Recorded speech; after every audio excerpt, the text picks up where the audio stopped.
जय जय श्री राम, जय जय श्री राम।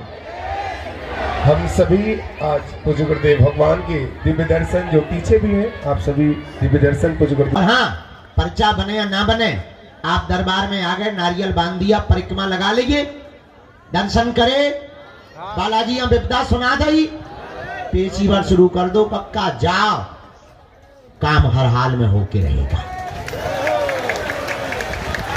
बाईते बैठ जा, जगत जननी भवानी बैठ, होशियार न बन जाता, बैठ जाते, बनी ठनी आई से होशियार बन गए, बैठ जा। तो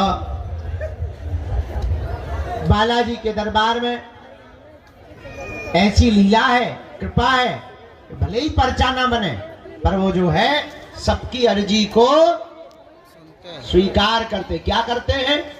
कुछ लोग कहते महाराज हमारी अर्जी नहीं लगी हो। अरे भाई, अर्जी का मतलब पर्चा का बनना नहीं है, नारियल बांध देना, परिक्रमा लगा लेना और बालाजी का तुमको बुला लेना, यही अर्जी लगना है।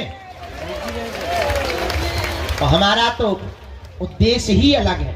हम चाहते हैं तुम्हें दरबारों में ना भटकना पड़े, हम चाहते हैं तुम्हें दर दर ना भागना पड़े, हम चाहते हैं तुम्हारी आंखों में आंसू ना रहे, हम चाहते हैं तुमको धक्के ना खाने पड़े, हम चाहते हैं कोई तुम्हारी मजाक ना बनावे, हम चाहते हैं तुम गुरुओं के चक्कर में ना पड़ो, हम चाहते हैं तुम सदा सदा के लिए हनुमान जी के चक्कर में पड़ो।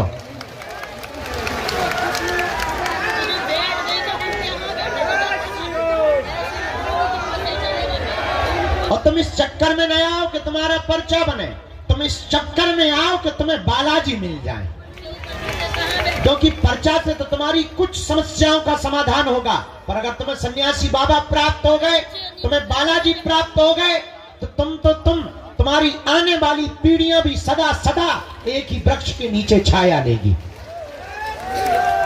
ऐसा पेड़ मत लगाओ जिसमें केवल तुम्हें छाया मिले, ऐसा वृक्ष लगाओ कि तुम्हारी आने वाली पीढ़ियों को भी छाया मिले। वो एक ही वृक्ष है, उसका नाम है हनुमान जी की भक्ति।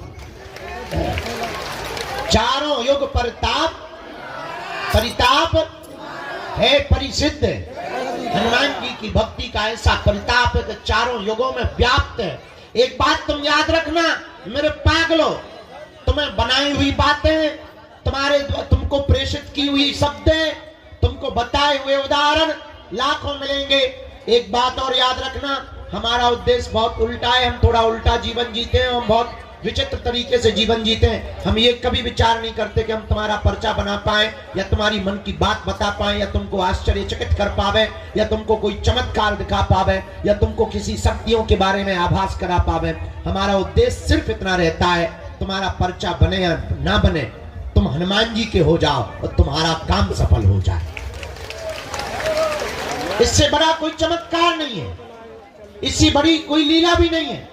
तुम जिस लिए आए हो वो काम सफलता के लिए आए हो, हम चाहते हैं कि तुम्हारा काम सफल हो जाए। पर एक बात याद रखना, भटकोगे तो खटकोगे, अटकोगे तो पा जाओगे। उनके चरणों को पकड़ लो, कब तक नहीं सुनेंगे? कबहू तो दीन दयाल के भनक पड़ेगी कान, कभी तो वो सुनेंगे। हाँ, भगवान के घर देर है, क्या नहीं है? अंधेर नहीं है। तंत्र मंत्र तांत्रिकों के चक्करों में तुम्हें बातें बहुत मिलेंगी, ठड़ूला मिलेंगे बात, लेकिन बहुत ज्यादा जीवन में तुमको एक लंबे समय तक के लिए सुख और आनंद पाना है, जन्म जन्म के लिए तुम्हें कृपा पानी है, उसके लिए तुम्हें हर हाल में हनुमान जी का बनना ही पड़ेगा। आज की बात तुम्हें हमारी कड़वी लग सकती है, आज की बात तुम्हें यह भी लग सकती है कि शायद इस प्रकार से बातें क्यों कर रहे हैं। तुमसे ज्यादा विचित्र आदमी हमने दुनिया में देखा नहीं है। तुम 4 दिन में अपना गुरु बदल देते हो, तुम महीने भर में अपने भगवान बदल देते हो, तुम दरबार बदल देते हो, कुछ लोग तो अपना धर्म तक बदल देते हैं। हमें तुम लोगों से ज्यादा वाहियात आदमी नहीं दिखाई पड़ा। हम यही तुमको शिक्षा देंगे, तुम हमारे भी चक्कर में मत पड़ो, तुम हमारे भी पीछे मत पड़ो, तुम हमारी भी बातों में मत आओ। उठ जाओ, खड़े हो जाओ। जिनसे हमारी बिगड़ी बनी, जिनसे लाखों लोगों की बिगड़ी बनी, तुम भी उन्हीं बालाजी और सन्यासी बाबा के हो जाओ। वो सब सुन रहे हैं, वो सब देख रहे हैं, उन्हें सब आभास है। और तुम ये मत समझो कि तुम्हारी पुकार उन तक पहुंची नहीं। वो देख रहे हैं कि तुम्हारा धैर्य कितना है। वो देख रहे हैं कि तुम कब तक नहीं अधैर्य होते हो। वो देख रहे हैं कि तुम कितने क्षण के अंतिम क्षण तक टिकते हो। वो देख रहे हैं कि तुम्हारी श्रद्धा और आस्था कितनी मजबूत है। इसलिए डगो मत, डिगो मत। और जरूरी नहीं तुम बागेश्वर धाम आओ, तुम्हें हमारे जैसा आदमी भी नहीं मिलेगा। जरूरी नहीं तुम बागेश्वर धाम आओ, तुम जहां रहो वहां से भक्ति करो, वही तुम्हारे लिए बागेश्वर बालाजी है। वही तुम्हें सन्यासी बाबा है, वही तुम्हें दादा गुरु है। जब तुम्हारी क्षमता हो जाए, जब तुम्हारे जेब में व्यवस्था हो जाए केवल आने की, जब वो पुकार लगा दें, तब दौड़े दौड़े उनकी चरण शरण में चले आना। हम तुम्हें दावे के साथ कहते हैं कि तुम्हें हम पूरी जिंदगी क्या, कई जन्म भी ना मिले, तब भी तुम्हारा कोई काम नहीं रुक सकता। काम तो तुम्हारा होकर के रहेगा, क्योंकि काम तो उन्हें करना है। और जिन्हें करना है तुम उन्हें पकड़ो, जिन्हें कृपा करनी है तुम उन्हें पकड़ो। हमें तो कुछ करना नहीं है, हम तो खाली खोखला है, खाली मशीन है, उल्लूनाथ आदमी है, महापागल आदमी है, अनपढ़ गवार गांव के देहाती है। हमें तो जो काम सौंपा गया उनके द्वारा कि तुम्हें ये करना है, तुम्हें हिंदुओं को जगाना है, तुम्हें खोई हुई आस्था को वापस लाना है, बस वो काम में लग गए। और कोई हमारा काम ही नहीं है। हमारा काम केवल तुम्हें हनुमान जी से जोड़ना है, बाकी का काम उनका। एक बात और हम तुम्हें बता दें, अगर वो काम सफल नहीं करेंगे तो नाक हमारी नहीं कटनी, उनकी कटनी है। हमसे ज्यादा अपनी नाक की चिंता उन्हें है, क्योंकि बड़ी नाक वाले वो है, हम नहीं है। हमारी कोई नाक क्या है, हमें अपनी औकात पता है कि क्या थी और क्या है। हम अपनी औकात को बहुत अच्छे तरीके से जानते हैं। तो जो भी कृपा कर रहे, जो भी नाम है वो हनुमान जी का है। तुम चिंता मत करो, तुम्हारे काम की चिंता, तुम्हारी सफलता की चिंता, तुम पर कृपा करने की चिंता तुमसे ज्यादा बालाजी को है, क्योंकि उन्हें अपने नाम की पड़ी है।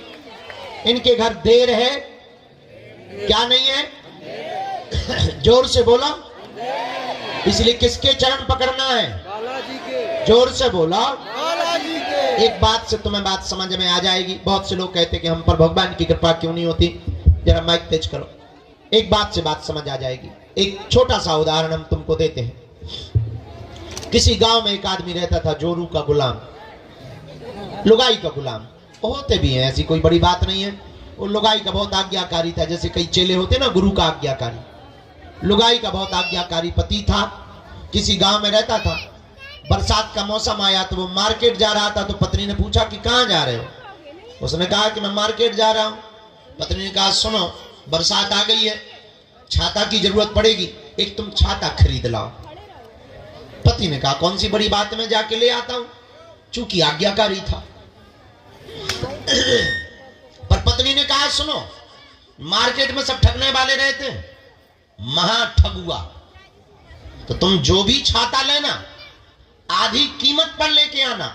अगर वो 20 बताएं तो तुम 10 में लाना, और 10 ही बोलना, क्योंकि वो हमेशा डबल बोलते हैं, दुगुना बोलते हैं। तुम ठग मत जाना, सीधे साधे आदमी हो। और पतियों को इसी बात पे बुद्धू बनाया जाता है कि मेरा पति बड़ा सीधा है। पतियों को बुद्धू बनाने का बहुत सरल तरीका है कि पत्नियां ये भर कह दें कितने सीधे हो तुम, तो पति बुद्धू बन जाता है पूरी जिंदगी भर के लिए। और कई बार तो पति खुद बुद्धू, क्या ससुर आता है देखने के लिए, वो कहते लड़का कितना सीधा है, और बेचारा बुद्धू बन जाता है। हाँ, गाय जैसा है। गाय जैसी तो देवियां होती हैं। तो बेचारा पति बोला तुम ठीक कहती हो, मैं सीधा आदमी हूं। तो पत्नी ने कहा कि तुम छाता लेना तो जा रहे हो, पर आधे रेट में लेके आना, खबरदार। पति गया, मार्केट पहुंचा, दुकान पर तो एक छाता देखा। उसने कहा कि इसका प्राइस क्या है, इसका रुपया क्या है, इसका मूल्य क्या, खुदरा मूल्य क्या है? तो दुकानदार ने कहा कि 16 रुपया, सस्ता जमाना था, पुराना जमाना था, 16 रुपये में मिलेगा। इसने कहा कि यार बड़े मूर्ख आदमी हो, 16 रुपया तो बहुत होते हैं, हम तो 8 रुपया देंगे। चूंकि पत्नी की यही आज्ञा थी, तो हम तो 8 रुपया देंगे। दुकानदार बोला कि तुम्हारा दिमाग खराब है, 8 रुपया में तो नहीं आ पाएगा। एक काम करो, न तुम्हारी न हमारी 14 रुपया दे दो। पति बोला तब तो हम 7 देंगे। साथ देंगे। तो आदमी बोला तब तो हम 7 रुपया देंगे। दुकानदार बोला क्या खा पी के आए हो सुबह सुबह से? हम घटा रहे तो तुम भी घटा रहे, तुम्हें बढ़ाना चाहिए। चलो अब सुबह सुबह से हमारी बोनी मत खराब करो, एक काम करो 12 रुपया आय का आय दाम लगेगा, 1 रुपया कम नहीं लगेगा, 1 पैसा नहीं कम लगेगा। बोले फिर तो हम 6 में लेंगे। दुकानदार बोला यार भाग रहे हो, तुम्हारा दिमाग खराब है, ऐसे कोई लेता है? हमारी बोनी खराब कर रहे हो, शर्म नहीं आती तुम्हें? सुबह सुबह आ गए प्राण खाने के लिए, चलो हटाओ 2 रुपए का हम घाटा से लेंगे, 10 रुपया में ले जाओ। बोले फिर तो हम 5 देंगे। दुकानदार को बड़ा गुस्सा चढ़ा, उसने छाता फेंक के मारा कि तू फ्री में ले जा, 5 क्यों देता है, फ्री में ले जा। तो ये बोला फिर तो हम 2 लेंगे। अब पूरे दिन दुकानों पे घूमता रहा, एक छोटी सी वस्तु छाता नहीं उसने ली, ले ही नहीं पाया, मिली ही नहीं। पता है क्यों? क्योंकि वो एक भाव पे नहीं टिका था। एक भाव पर ना टिकने के कारण मार्केट की दुकानों से एक छोटी सी वस्तु छाता नहीं मिल पाया, छाता नहीं खरीद पाया, और तुम एक भाव पे बिना टिके परमात्मा को या हनुमान जी को पा पाओगे। जब छाता तुम्हें एक भाव पर टिके बिना नहीं मिल सकता है, तो क्या ये परमात्मा तुम्हें एक भाव पे बिना टिके मिलेगा? नॉट पॉसिबल, संभव नहीं है। इसलिए मेरे पागलों, तुम्हें ये कहानी बता के हम तुम्हें जगाना और बताना चाह रहे कि भटकोगे तो अटकोगे, अगर तुम अटकोगे तो पा जाओ। भटकोगे तो एक दिन तुम्हें अटकना पड़ेगा, और हो सकता है तुम्हारी मनोदशा ऐसी हो जाए। मनोवैज्ञानिक कहते हैं, विदेशी दार्शनिक भी कहते हैं कि कई बार, बहुत बार जब धक्के खा लेते हैं तो आदमी का भगवान से भरोसा उठ जाता है, डॉक्टरों से उठ जाता है, गुरुओं से उठ जाता है, टीचर्स से उठ जाता है, पड़ोसियों से उठ जाता है। बहुत धक्के खा लेने के बाद भरोसा उठ जाता है। हो सकता है तुम्हारा भरोसा उठ जाए, पर तुम्हें भगवान पे भरोसा ना हो, और कई बार भगवान तुम्हें मिल भी जाए तब भी तुम्हें लगे अरे इसे समय से ही होते। तो हो सकता तुम असली हीरा को पत्थरों की तरह फेंकते रहो। इस बात से यूं भी समझो, एक कथा से तुम्हें ये बात समझ आएगी, फिर दरबार लगाते। किसी गांव में एक राजा रहता था। राजा बहुत सम्राट था और पहुंचा हुआ राजा था। उससे सब मिलने के लिए आते थे। और आपने शायद एक कहानी सुनी हो, बहुत प्रसिद्ध कहानी रही, एक पुस्तक चली थी बहुत पहले, आपने उसको पढ़ा होगा, हमने तो बहुत पढ़ा, बेताल पच्चीसी। बेताल पच्चीसी की कहानी आपने पढ़ी होगी कि बेताल वो पीछे चिपक जाता है। उसका सीरियल भी बाद में बना, टीवी पिक्चरों में उसका सीरियल भी बहुत आया। तो बेताल पच्चीसी नाम की एक पुस्तक छपी थी। उसमें एक कहानी बहुत अद्भुत थी, वो हमें बहुत काम की लगी। कि एक बार विक्रमादित्य राजा बैठे हुए थे, उसी समय कोई फक्कर महात्मा, फकीर गांव के महात्मा आए। राजा रोज सुबह बैठते थे, लोग उपहार लाते थे, कोई माला लाता था, कोई पैसा लाता था, कोई मोहरे लाता था, कोई सोना लाता था। राजा अपने मंत्री को देता जाता था, राजकोष में लिखता जाता था। एक साधु आया, उसने एक फल दिया। राजा ने लेने से मना नहीं किया, पर साधु की हुलिया देखकर लगा कि ये कोई पागल आदमी है, गांव का आदमी है, कोई है तो साधु महात्मा, पर अब इनसे क्या बात करनी है, और इनसे लेना भी नहीं चाहिए, पर फल दे रहा है तो मना नहीं करनी चाहिए। फल ले लिया, मंत्री को दे दिया। न साधु ने बात की, न राजा ने बात की। और आप आश्चर्यचकित रहेंगे कि वो महात्मा रोज आया, रोज एक फल देता और चला जाता। राजा रोज फल लेता, रख लेता, न महात्मा ने बात की, न राजा ने बात की। 10 साल गुजर गए फल देते देते। तो एक दिन एक बंदर बैठा था बगल में, तो राजा को महात्मा ने फिर फल दिया, तो वो फल लेकर के उस बंदर को दिया। आज मंत्री को ना देकर के बंदर को फल दे दिया। बंदर ने जैसे ही खाया तो उसके फल के बीच से एक चमकता हुआ बेशकीमती हीरा गिर गया। राजा चौंक गया, आज तक इतना बेशकीमती, इतना चमकीला, इतना बड़ा डायमंड, इतना बड़ा हीरा उसने देखा ही नहीं था। चौंका, महात्मा को रोका, ठहरो, और आप 10 साल से हमें देते क्या रहे? महात्मा बोले यही तो देते रहे जो आज दिया है। मंत्री को कहा कि 10 साल से जो फल मिलते रहे वो कहां है? मंत्री बोला वैसे हम बहुत सावधान आदमी हैं, हमने फल फेंके तो नहीं है, पर नीचे के गड्ढे में डाल दिए हैं, एक अंडरब्रिज टाइप का है, उसमें हमने जाकर के रखे हैं। राजा ने कहा जल्दी खोलो, और जब दरवाजा खोला तो फलों की सड़ंद की दुर्गंध तो आ रही थी, लेकिन उसके भीतर से चमचमाते हुए हीरा दिखाई पड़ रहे थे। ये कहानी शायद तुम्हें समझ में नहीं आएगी, पर थोड़े से समझने से तुम्हें समझ में आ जाएगी कि वो राजा साधारण फल समझ के फेंकता रहा, तो बेशकीमती हीरा को फेंकता रहा, ना पहचान पाया। अगर वो पहले दिन ही पहचान लेता, शायद कुछ और बड़ा पा जाता, शायद कुछ और जान लेता, शायद गुरु की कृपा और पहले पा लेता। पर कई बार हम लोग जानबूझ करके एक भूल कर बैठते हैं, असली हीरा को फेंक देते हैं और कई बार नकली पत्थर को हीरा समझ लेते हैं।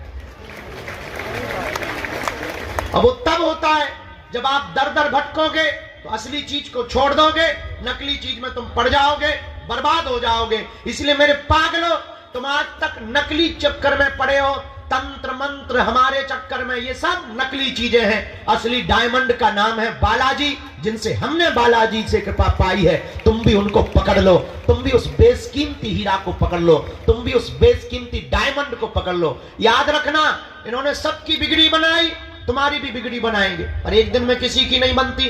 हमें भी 12-12 साल तक माथा रगड़ना पड़ा, हमको भी धक्के खाने पड़े, गालियां खानी पड़ी, सेवा करनी पड़ी, रातों भर जगना पड़ा, दिनों भर मंत्र जाप करने पड़े, दिनों गुरुओं के पास जाना पड़ा, गुरु की सेवा करनी पड़ी, सन्यासी बाबा की उपासनाएं करनी पड़ी, तब जाकर के छोटी मोटी सी किरण, छोटी मोटी सी जुगनू, छोटी मोटी सी आशीर्वाद, छोटा मोटा से चरणों का प्रसाद मिल पाया। ये भी एक दिन में नहीं हो पाया, 12 साल लग गए। आप चाहो कि 12 दिन में तुम्हें हो जाए तो शायद इतनी बड़ी घटना नहीं हो सकती है। याद रखना, बिल गेट्स को एक बहुत अमीर आदमी है दुनिया का, बिल गेट्स आप रातों रात अमीर बन गए, इसका राज क्या है? उसने मुस्कुराते हुए कहा कि हाँ सच है, मैं रातों रात अमीर बन गया हूं, पर ये किसी को खबर नहीं है वो रात कितनी लंबी थी। इसलिए तुम हमारे पास आए हो तो केवल पर्चा बनवा भर के मत जाओ। पर्चा बनवा के अगर तुम चलेगा तो तुमसे बड़ा उल्लू और बुद्धू हम दुनिया में कोई नहीं समझेगा। केवल पर्चा बनवा के तुम चले गए तो सिर्फ खोखले चमत्कार में पड़ गए। और एक बात और याद रखना, तुम हमारे पास जिस दृष्टि से बालाजी के पास आओ, हमारे पास मीन्स बागेश्वर धाम, हम नहीं बागेश्वर धाम, हम तो बागेश्वर धाम से हैं। तो बागेश्वर धाम पर जिस दृष्टि से आओगे तुम वही पाओगे। आप केवल चमत्कार देखने आओगे, तुम्हें यहाँ चारों तरफ सिर्फ चमत्कार दिखाई देगा। तुम अगर यहाँ तमाशा देखने आओगे, तुम्हें तरह तरह के कार्टून लोग मिलेंगे तमाशे वाले। अगर तुम सिर्फ खाने आओगे तो भंडारे में सिर्फ तुम्हें पूरी मिलेगी। अगर तुम चाय पीने आओगे तो जगह जगह तुम्हें होटल मिलेंगे चाय के। अगर तुम मंदिर दर्शन करने आओगे तो तुम्हें लंबी लाइन और धक्के मिलेंगे। अगर तुम बागेश्वर बाबा से सेल्फी लेने आओगे तो सिर्फ फोटो मिलेगी और तुम्हें कुछ नहीं मिल पाएगा। तो तुम जिस दृष्टि से आओगे तुम वो पा पाओगे। पर हमें लगता है बेहतरीन दृष्टि वो है जो इसलिए आए कि वो बालाजी का हो जाए और बालाजी तुम्हारे हो जाए। अगर तुम ये पाने आए, अगर ये तुम प्राप्त कर गए, तो मेरे पागलों, हम तुम्हें दावे के साथ कहते हैं कि तुम्हारी दुनिया में 4 चांद लग जाएंगे, तुम्हारी जिंदगी के देखने का तरीका बदल जाएगा। और तुम्हारी जिंदगी में जब जब भी संकट तो आना तय है, सबकी जिंदगी में आते हैं। भगवान राम के जीवन में भी मंथरा आफत बनी रही, वो ब्रह्म है, उनके जीवन में भी आफतें रही, उनके जीवन में भी उनकी खुद की लुगाई भग गई। अब अगर आज के जमाने में राम जी होते तो तर्क करने वाले लोग ये कहते, वाह काहे के भगवान खुद की लुगाई छुपा नहीं पाए, खुद की लुगाई को संभाल नहीं पाए हैं, उसी को चोरी करवा लिए, हमारी क्या खाक रक्षा करेंगे। आज के लोग होते तो ये जवाब देते, आज के लोग होते तो ऐसा तर्क देते। पर ब्रह्म भी इस पृथ्वी पर आए तो उन्होंने भी यातनाएं, उन्होंने भी कष्ट सहे, पर ब्रह्म ने कष्ट सह करके लीला की है। भगवान ये बताना चाह रहे हैं कि संकट कितने भी आए घबराना नहीं है। तो तुम्हारी जिंदगी में संकट आएंगे, पर अगर तुम इनके हो जाओगे तो तुम्हें एक बल रहेगा कि सन्यासी बाबा तो हैं, हमारे साथ कौन है? सन्यासी बाबा तो हैं, बालाजी तो हैं, गुरुजी। हमें तो बल रहता है, हम तो कहीं भी जाते हैं। अब बड़ी बड़ी आपतें आ रही हैं, लंबे लंबे लोग पीछे लगे, तो बहुत से लोग कहते हैं आपको कोई फर्क नहीं पड़ता है। क्या फर्क पड़ेगा, बालाजी तो है, सन्यासी बाबा तो है, वो देखे अपने हिसाब से। हाँ, हम जी रहे हैं। इसलिए मेरे पागलों, आज मंगलवार की बात तुम्हें शायद समझ में आवे, और अगर आ गई हो तो एक काम करो, उठो, चढ़ जाओ मंदिर, और सदा सदा के लिए तुम उनके हो जाओ। जब तक तुम उनका अनुभव ना कर लो, जब तक तुम उनकी कृपा ना पालो, जब तक तुम्हारी जिंदगी में कुछ आनंद ना हो जाए, कुछ खुशी व मस्ती प्रारंभ ना हो जाए, जब तक तुम्हारी जिंदगी में उत्साह, उत्सव और मंगल प्रारंभ ना हो गए, बुरा ना मानना, दिन तो मंगल है, जिंदगी में मंगल होना बहुत जरूरी है। दिन तो मंगल आते जाते हैं, 7 दिन बाद फिर मंगल आएगा, फिर मंगल आएगा। और कितने मंगल नहीं गुजर गए, जिस मंगल में तुम बैठे हो, मंगलवार को तुम बैठे हो, ऐसे कितने मंगल तुम्हारे नहीं गुजर गए और कितने मंगल और नहीं गुजरेंगे। पर ये बताओ, क्या तुम्हारी जिंदगी में मंगल शुरू हुआ? नहीं शुरू हुआ तो अभी तुम मंगल को आए ही नहीं। जिस दिन तुम्हारी जिंदगी में मंगल प्रारंभ हो जाए, जिस दिन तुम्हारी जिंदगी मंगल हो जाए, उस दिन समझना कि तुम मंगलवार को आए। वो तभी संभव है जब तुम वास्तविकता को समझोगे, वारीक को समझोगे। और वास्तविकता यह है कि पर्चा से चमत्कार नहीं होना है, हनुमान जी की कृपा से चमत्कार होना है। किसकी कृपा से? क्योंकि उनके पास ही शक्ति है। अष्ट सिद्धि नव निधि के असबर दीन जानकी माता। इसलिए हनुमान जी महाराज के चरण पकड़ो। जय बागेश्वर धाम की। जीवन भर के लिए कौन कौन बालाजी का होना चाहता? पक्का या कच्चा? पक्का। जोश में या होश में? होश में। 1-2 दिन के लिए या जिंदगी भर के लिए? जीवन भर के लिए। पक्का? पक्का। हमारी 3 बातें मानोगे? हाथ नीचे कर लो, पीटने के काम आएंगे। पहली बात, आज से हमारे चक्कर में ना पड़ियो। हम जिन बालाजी के चक्कर में पड़े, तुम भी उन्हीं के चक्कर में पड़े। दूसरी बात, लहसुन प्याज मांस मंदरा बंद करके पेशी शुरू कर देंगे, ठीक है? तीसरी बात, जब भी बागेश्वर धाम आना, बालाजी से कह देना, तुम हमारे, तुमने सबकी बिगड़ी बनाई सो सियावल रामचंद्र की।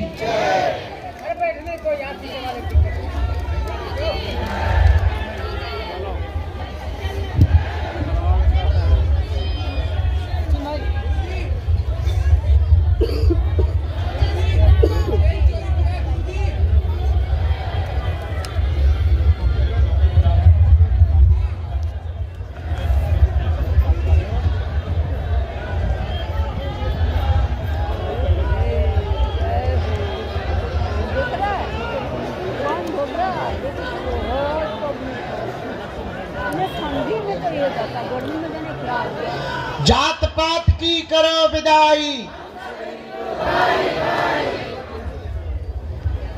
हम सब हिंदू, हम सब हिंदू। हिंदू बचेगा तभी तो हिंदुस्तान बचेगा। और गर्व से कहो, हम सब हिंदू, हम सब हिंदू, हम सब हिंदू, हम सब हिंदू। अब हमने ठान लिया है, अब हमने एक नया प्रयोग करने लगे। पूछो क्या? जो बागेश्वर धाम नहीं आ पाते, हम उनके गांव चले जाते। हमको तो हर हाल में भगवान लहराना है, भारत को हिंदू राष्ट्र बनाना है।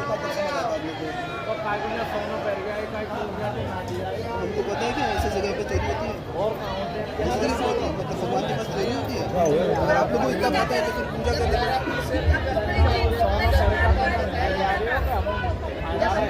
मदद करेंगे, क्यों नहीं करेंगे? क्यों नहीं करेंगे? चौकी में जाओ ना, चौकी में जाओ, चौकी में बता चुके हैं।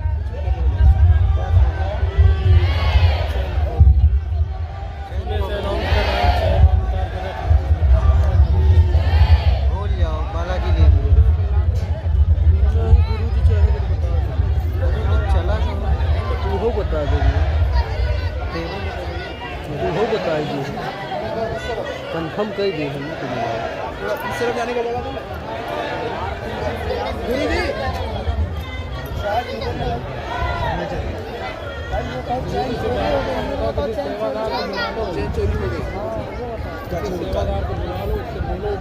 बोला था मैंने, सुनकर गया, बट वो जाते सीधे पुलिस को बोल रहा वापस। थाने गए, थाने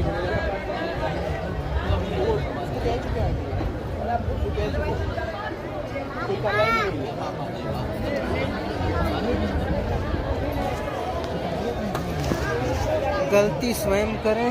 जाना भरे जरूर है।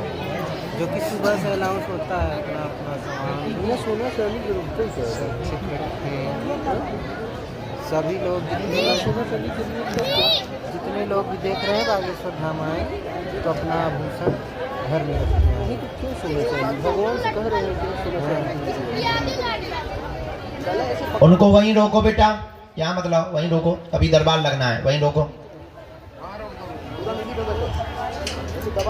बेटा, वहीं रोक लो, वहीं बैठ जाओ।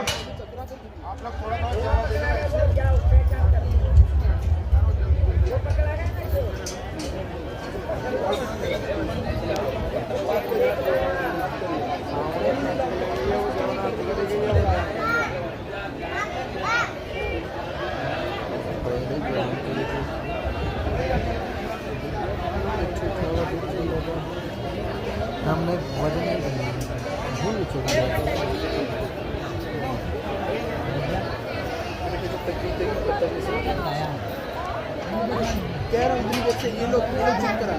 माता जी आप बार बार खड़ी हो रही हैं, सेवादार आपको पीछे कर देंगे, बैठ जाओ, बार बार मत खड़े हो, बैठो भोजन करो।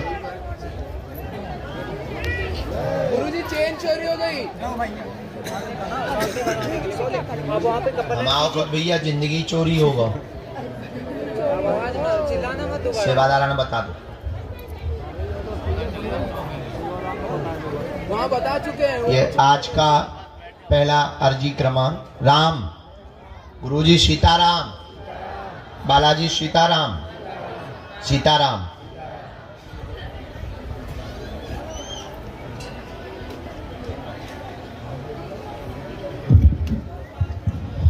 बाएं हाथ में राहुल जी विराजमान है, दरबार में पहली अर्जी स्वीकार हुई, राहुल जी विराजमान है बाएं हाथ में कोने पर।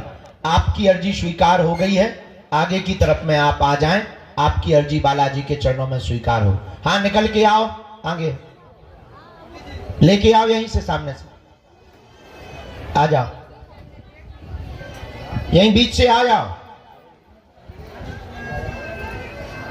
दूसरी अर्जी, सफेद तौलिया बांधे, स्वेटर पहने जी, आइए आपकी अर्जी स्वीकार।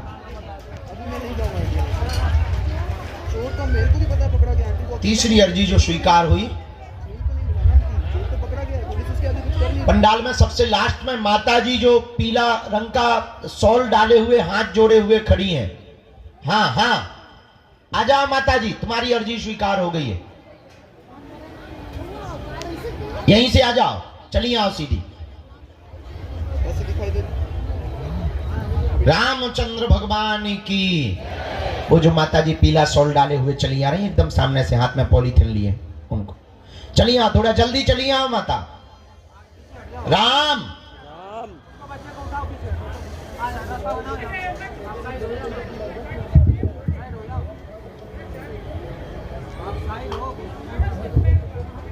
बोलो बागेश्वर बालाजी की, सन्यासी बाबा की। अच्छा, यहाँ एक काली शॉल सिर पर डाले हुए दादाजी बैठे, सिर पर डाले हुए काली शॉल, जो स्वेटर पहने हुए, हाँ ये बैठे सामने में, उनको भैया खड़ा कर दो, दादाजी खड़े हो जाओ, हाँ खड़ा कर दो बेटा, अर्जी अर्जी हो गई, आ जाओ, यहीं आ जाओ।